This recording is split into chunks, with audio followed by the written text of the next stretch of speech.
நண்பர்கள் அனைவருக்கும் வணக்கம். இஸ்ரேல் ஈரான் போர் விவகாரத்துல முதல் முறையாக இந்தியா கடுமையாக கொந்தளிச்சு பேசியிருக்காங்க. இதெல்லாம் ஏத்துக்கவே முடியாது அப்படின்னு கடுமையாக இந்தியா திட்டி தீர்த்திருக்காங்க. முதல் முறையாக இத்தனை நாட்களாக எல்லா நாடுகள் கூடயும் சமரசமா பேச்சுவார்த்தை மூலமா நீங்க மோதலை தீர்த்து கொள்ளுங்க அப்படின்னு சொல்லிட்டு இருந்த இந்தியாவுக்கு இப்ப என்ன ஆச்சு, எந்த விஷயத்துல இந்தியா இந்த அளவுக்கு கராரா பேசியிருக்காங்க அப்படிங்கறதான் நாம இந்த வீடியோல தெரிஞ்சுக்க போறோம். அதே போல இன்னொரு முக்கியமான விஷயம் என்ன அப்படின்னா, இது எங்களுக்கு தான் சொந்தம் அப்படின்னு சொல்லிட்டு இனிமே ஒரு இன்ச்சு கூட நகர முடியாது அப்படின்னு கடுமையான வார்னிங் ஒன்ன கொடுத்திருக்காங்க. அதை பத்தியும் அதை தொடர்ந்தே பாத்தீங்கன்னா ஹார்முஸ் முழுக்க அமெரிக்க கடற்படை குவிக்கப்பட்டிருக்கு. ஒரு சின்ன கேப் கூட இல்ல, ஆடி போய் நிக்கிறாங்க ஈரான். மீண்டும் போர் ஏற்படுமா அப்படிங்கிற தகவல் வெளியாயிருக்கு. இதை பத்தியெல்லாம் நம்ம இந்த வீடியோல தெரிஞ்சுக்க போறோம். அதுக்கு முன்னாடி நம்முடைய சேனலை சப்ஸ்கிரைப் பண்ணலன்னா மறக்காம சப்ஸ்கிரைப் பண்ணிக்கோங்க. புதுசா நம்ம வீடியோ பார்த்துட்டு இருக்கீங்கனாலும் சப்ஸ்கிரைப் பண்ணிட்டு அந்த பெல் ஐகானை கிளிக் பண்ணிக்கோங்க. அதே போல Facebook, இன்ஸ்டாகிராம்லயும் நம்ம வீடியோக்கள் போறோம், அங்கேயும் தவறாம ஃபாலோ பண்ணிக்கோங்க. ஹார்முஸ் நீரிணை வழியாக செல்லும் வணிக கப்பல்கள் மீது தாக்குதல் நடத்தப்படுறதை ஏற்றுக்கொள்ள முடியாது அப்படின்னு ஐநாவுக்கான இந்திய தூதர் ஹரிஸ் அவர்கள் கடுமையாக சாடி இருக்கிறாரு. இந்தியாவுடைய எரிசக்தி தேவைகளுக்கு ஹார்முஸ் நீரிணை மிக முக்கியமான கடல்வழி பாதையாகும். அங்கே ஏற்படும் தடைகள் இந்தியாவுடைய பொருளாதாரத்தை பாதிக்கும். இந்த மோதல்களின் போது வணிக கப்பல்களில் பணியாற்றிய இந்திய மாலுமிகள் உயிரிழந்திருப்பதற்கு இந்தியா தன்னுடைய ஆழ்ந்த வருத்தத்தை பதிவு செஞ்சிருக்காங்க. ஹார்முஸ் நீரிணையில பாதுகாப்பான கடல்வழி போக்குவரத்தை உடனடியாக மீட்டெடுக்கவும் மத்திய கிழக்குல பதட்டங்களை குறைக்கவும் இந்தியா கோரியிருக்காங்க. நியூயார்க்ல நடைபெற்ற ஐநா பொது சபையின் மத்திய கிழக்கில் இருக்கும் நிலைமை மீதான விவாதத்தில் இந்தியாவுடைய நிரந்தர பிரதிநிதி ஹரிஸ் அவர்கள் இந்த கருத்துக்களை வலியுறுத்தி இருக்கிறாரு. மேலும் நாட்டின் எரிசக்தி மற்றும் பொருளாதார நலன்களுக்கு கடல்சார் பாதுகாப்பு மிக முக்கியம் அப்படிங்கறத அவர் வலியுறுத்தி இருக்கிறாரு. ஹார்முஸ் ஜலசந்தி வழியாக செல்லும் வணிக கப்பல்களுக்கு இருக்கும் அச்சுறுத்தல்கள் குறித்தும் அவர் ஆழ்ந்த கவலையை தெரிவிச்சிருக்கிறாரு. இந்தியாவுக்கு எரிசக்தி மற்றும் பொருளாதார பாதுகாப்புக்கு கவலை அளிக்கும் ஒரு அம்சம் ஹார்முஸ் நீரிணை வழியாக செல்லும் வணிக கப்பல்கள் சம்பந்தப்பட்டது. இந்த மோதல்ல வணிக கப்பல்களை ராணுவ தாக்குதலுக்கு இலக்காக்கியது கண்டிக்கத்தக்கது அப்படின்னு சொல்லி இருக்கிறாரு. மோதல்ல இந்திய குடிமக்கள் பாதிக்கப்பட்டிருக்காங்க, இந்திய மாலுமிகளுடைய உயிர்கள் பறிபோயிருக்கு அப்படின்னு ஹரிஸ் அவர்கள் சுட்டிக்காட்டி பேசியிருக்கிறாரு. அதே போல வணிக கப்பல்களை குறிவைப்பதும் அப்பாவி பொதுமக்கள் உயிருக்கு ஆபத்தை விளைவிப்பதும் அல்லது ஹார்முஸ் ஜலசந்தில வழி செலுத்தல் மற்றும் வர்த்தக சுதந்திரத்தை தடுப்பதும் ஏற்றுக்கொள்ள முடியாதவை அப்படிங்கிறத நாங்கள் மீண்டும் அழுத்தம் திருத்தமாக வலியுறுத்துறோம் அப்படின்னு அவர் சொல்லி இருக்கிறாரு. அதனால சர்வதேச சட்டங்களுக்கு கட்டுப்பட வேண்டும் அப்படின்னும் ஹரிஸ் அவர்கள் வேண்டுகோள் விடுத்திருக்கிறாரு. கடல் போக்குவரத்து தொடர்பான சர்வதேச சட்டம் முழுமையாக மதிக்கப்பட வேண்டும். ஹார்முஸ் ஜலசந்தி வழியாக பாதுகாப்பான மற்றும் தடையற்ற கடல்வெளி போக்குவரத்து உலக வர்த்தகம் விரைவில் மீட்டெடுக்கப்பட வேண்டும் அப்படின்னு நாங்க வலுவாக ஸ்ட்ராங்காக வலியுறுத்துறோம் அப்படின்னு அவர் சொல்லி இருக்கிறாரு. அதனால உங்களுடைய சுயநலத்துக்காக உலக நாடுகளையும் உலக நாட்டு மக்களையும் நீங்க பாதிக்க வைக்க கூடாது. உங்களுடைய சுய லாபத்துக்காக உலக மக்களும் எங்களுடைய நாட்டு மக்களும் இன்னல்களை சந்திச்சுட்டு வர்றாங்க. அதனால நீங்க இந்த மாதிரியான தாக்குதலை நிறுத்த வேண்டும் அப்படின்னு கடுமையாக சாடி இருக்காங்க.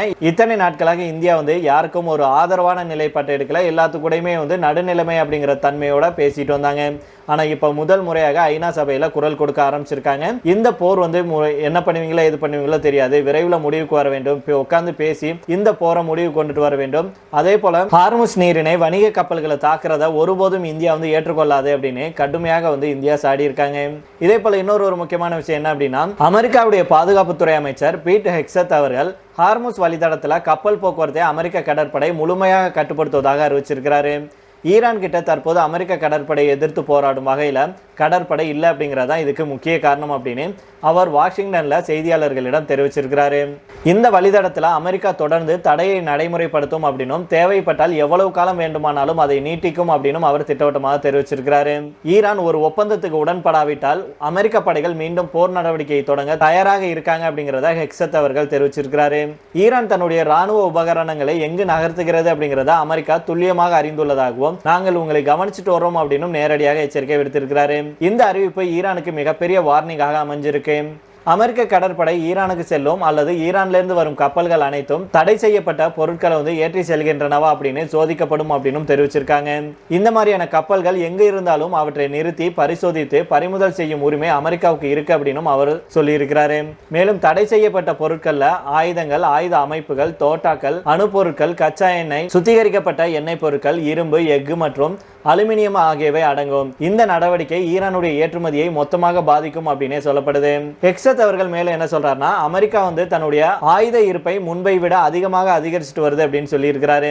ஈரானுடைய எண்ணெய் தொழில் இன்னும் முழுமையாக அளிக்கப்படவில்லை அப்படின்னாலும் அமெரிக்காவுடைய தடை நடவடிக்கை காரணமாக ஈரானுடைய எண்ணெய் ஏற்றுமதி பெருமளவு குறைஞ்சிருக்கு.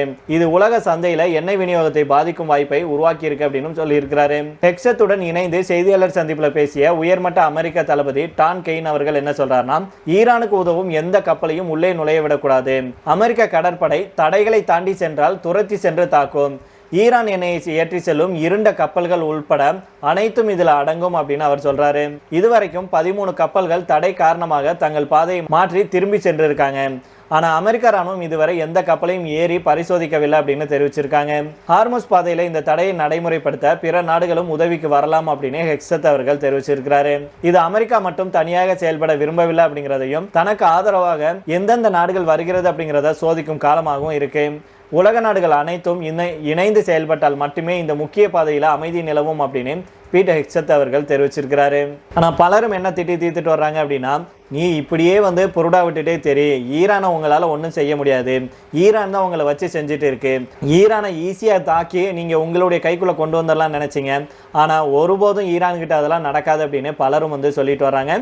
இதே வேளையில தான் ஈரானுக்கு எதிராக அமெரிக்கா இன்னொரு நடவடிக்கையும் எடுத்திருக்கு. அதாவது அமெரிக்க மத்திய கட்டளை தலைமையகம் சென்காம் இருக்காங்களே, இவங்க தற்போது ஈரான் துறைமுகங்கள் மற்றும் கடற்கரை பகுதிகளில் 12 கப்பல்கள், 100 விமானங்கள் மற்றும் 10,000க்கும் மேற்பட்ட படையினரை பயன்படுத்தி வர்த்தக தடை நடவடிக்கையை செயல்படுத்திட்டு வருவதாக அறிவிச்சிருக்காங்க.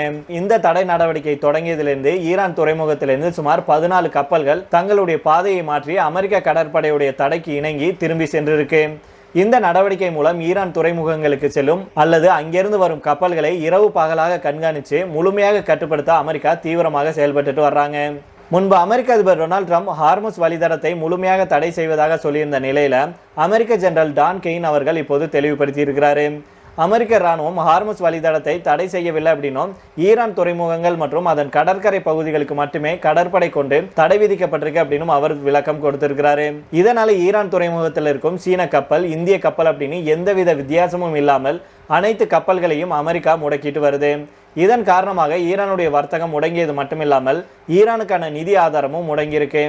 இதைவிட முக்கியமாக அமெரிக்காவுடைய இந்த பிளாக்கெட் தொடர்ந்தால் ஈரான்ல உணவு தட்டுப்பாடு மிக பெரியதாக வெடிக்கும் நிலை உருவாகும்.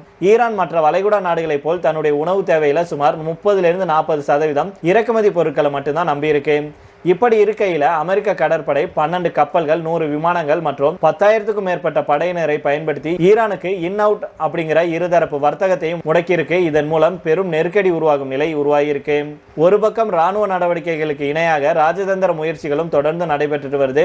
பாகிஸ்தான் வெளியுறவு அமைச்சகம் வியாழக்கிழமை அறிவித்துள்ளபடி அமெரிக்கா மற்றும் ஈரான் இடையே இஸ்லாமாபாத்ல பேச்சுவார்த்தை தொடங்குவதற்கான முயற்சிகள் நடந்துட்டு வருவதையும் சொல்லியிருக்காங்க. சுமார் 7 வாரங்களாக நீடிச்சிட்டு வந்த போரை முடிவுக்கு கொண்டுட்டு வர 2வது சந்திப்பை ஏற்பாடு செய்யும் முயற்சியில 2 தரப்பும் ஈடுபட்டிருக்காங்க. ஏப்ரல் 8 அன்னைக்கு அறிவிக்கப்பட்ட தற்காலிக போர் நிறுத்தம் இப்போது காலாவதியாகும் நிலையில இருக்கு. இருந்தாலும் அடுத்த சந்திப்புக்கான தேதி இன்னும் உறுதி செய்யப்படல. பாகிஸ்தான் இந்த அமைதி பேச்சுவார்த்தை முயற்சியை தொடர்ந்து ஊக்குவிச்சுட்டு வருது. இதே வேளையில நேற்று செய்தியாளர்களிடம் ட்ரம்ப் அவர்கள் பேசும்போது இந்த வார இறுதியில பேச்சுவார்த்தைக்கு வாய்ப்பு இருப்பதாக சிக்னல் கொடுத்திருந்தாரு. இந்த பேச்சுவார்த்தைகள்ல ஈரான் தரப்பு ஆரம்பம் முதல் முக்கியமான கோரிக்கையை முன் வச்சாங்க. ஹார்முஸ் மீதான தன்னுடைய உரிமையை நீண்டகால யுத்தியாக மாற்றும் வகையில அதை முக்கிய கோரிக்கையாக சேர்த்திருக்காங்க. இதை தாண்டி அணு ஆயுதம், செறிவூட்டப்பட்ட யுரேனியம் போன்ற விஷயங்கள் இருந்தாலும் ஈரானுக்கு நீண்டகால அடிப்படையில் நிதி ஆதாரம் அளிக்கும் விஷயமாக ஹார்முஸ் இருக்கும் காரணத்தினால இதை எந்த காரணத்தை கொண்டும் விட்டு கொடுக்க கூடாது அப்படிங்கிற ஐடியாவில் ஈரான் இருக்கு. ஆனா தற்போது அமெரிக்க கடற்படை பலமாக இந்த பகுதியில் இருக்கும் வேளையில எப்படி ஈரான் ஹார்முஸை திரும்ப பெறும் அப்படிங்கிறது அடுத்த கேள்வி. இது அடுத்த கட்ட பேச்சுவார்த்தைகள்ல முக்கிய இடம் பிடிக்கும் அப்படின்னு எதிர்பார்க்கப்படுது. தற்போதைய நிலைமை மிகவும் மோசமான கட்டத்துல, முக்கியமான கட்டத்துல இருக்கு அப்படின்னு சொல்லலாம். இந்த பேச்சுவார்த்தை தோல்வியடைந்தால் ராணுவ ரீதியான தாக்குதல்கள் நடக்கவும் வாய்ப்பு இருக்கு.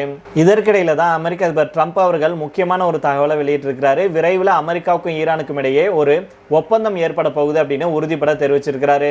அமெரிக்காவுடைய நிபந்தனைகளை ஈரான் ஏற்றுக்கொண்டிருப்பதாக சுட்டிக்காட்டியிருக்கும் ட்ரம்ப் ஈரான் போர் விரைவில் முடிவுக்கு வரும் அப்படின்னு நம்பிக்கை தெரிவிச்சிருக்கிறாரு. உடன்பாடு எட்டப்பட்டு இருதரப்பு ஒப்பந்தம் கையெழுத்தாகும் போது தானே நேரடியாக இஸ்லாமாபாத் செல்வேன், அந்த சமயத்துல நான் அங்கே இருப்பது அவசியம் அப்படின்னு சொல்லி இருக்கிறாரு. ஈரான் வசம் அணு ஆயுதங்களே இல்லாத வகையில ஒப்பந்தம் ஏற்படும் அப்படின்னு உறுதியாக தெரிவித்திருக்கும் ட்ரம்ப் இது முடிந்தவுடன் ஹார்முஸ் ஜலசந்தி திறக்கப்பட்டு கச்சா எண்ணெய் விலைகள் பழைய நிலைக்கு திரும்பும் அப்படின்னு சொல்லி இருக்கிறாரு. அதனால பொறுத்திருந்து பார்ப்போம் நண்பர்களே. இப்போ இதோட நம்ம இந்த வீடியோ முடித்துக் கொள்ளலாம். இதை பற்றி உங்களுடைய கருத்துக்களை கீழே உள்ள கமெண்ட் பாக்ஸில் சொல்லுங்க. மீண்டும் நாளை வேறொரு செய்திகளுடன் உங்களை சந்திக்கிறேன். நன்றி, வணக்கம்.